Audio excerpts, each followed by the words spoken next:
I don't know, a bit of an asymmetric sort of shape. Like just letting my mind sort of take over with what I want to create. But and kids actually own a cafe. oh, So I figured it'd be cool to make a sugar jar, which I can use. So I'm the barista there. So I'm like, it'd be cool if I made like a sugar bowl, which I can actually use every single day.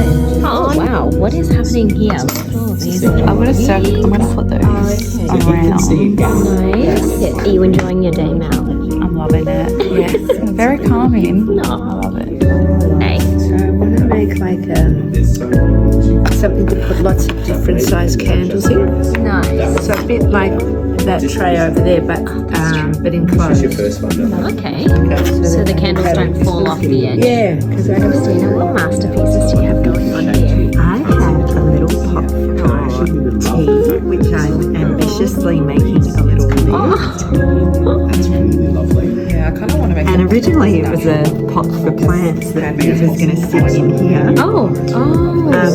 And I've done this little kind of petal design, which I've replicated here.